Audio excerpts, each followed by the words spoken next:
Good morning traders. অনেকেরই question রয়েছে market পড়ছে কেন। তো এই বিষয়ে আমরা এই কন্টেন্টটা বানানো হচ্ছে, যেখানে তোমাদের এই রকম যাদের কোয়েশ্চেন রয়েছে যে মার্কেট পড়ছে কেন, এই ডিটেলসটা পুরো ব্যাপারে আমরা টপিকটা দেখছি।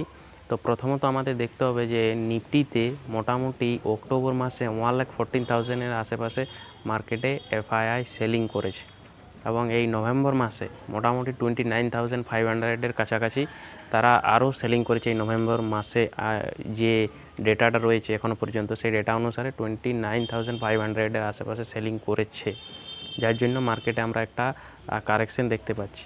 একটা বিষয় যেটা রয়েছে, যেটা মার্কেটে সবসময় ওয়ান ওয়ে মুভ যায় না, সবসময় কারেকশন নিয়ে তারপর যায়।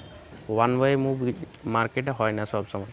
সবসময় কি মার্কেটে হয় না, কিন্তু এই সময় এখন মার্কেটে একটা কারেকশন নিচ্ছে। মার্কেটে কারেকশন নেওয়া খুবই স্বাভাবিক ব্যাপার একটা। মার্কেটে সবসময় কারেকশন তারপর র্যালি দেয়, তো এইভাবে মার্কেট কারেকশন দেওয়া হয়।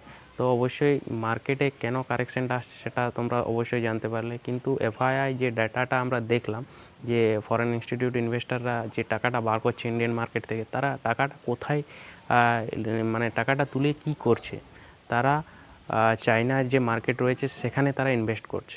সব ডিটেলস তোমরা স্ক্রিনে আমি দেখিয়ে দেবো, পুরো ডিটেলস তোমরা দেখতে পাবে।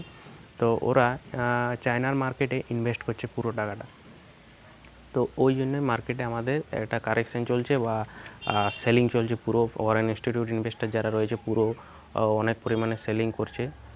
তো অবশ্যই তোমাদের যদি ভিডিওটা হেল্পফুল, ইন্টারেস্টিং বা নলেজফুল লেগে থাকে তো অবশ্যই চ্যানেলটাতে লাইক করো, আর তার সাথে চ্যানেলটাতে সাবস্ক্রাইব করে রাখো, বেল আইকন অন করে রাখো। তার নেক্সট শেয়ার মার্কেট রিলেটেড যেরকম নলেজফুল ভিডিও আসতে থাকবে ধীরে ধীরে, তো অবশ্যই তোমরা যাতে মিস না করো তার জন্য অবশ্যই তোমরা ভিডিওটা লাইক করো। এবং যদি তোমাদের ভিডিওটা থেকে কিছু শিখতে বা পেরেছো বা কিছু কোয়েশ্চেন থাকে তাহলে অবশ্যই তোমরা কমেন্ট করে জানাবে।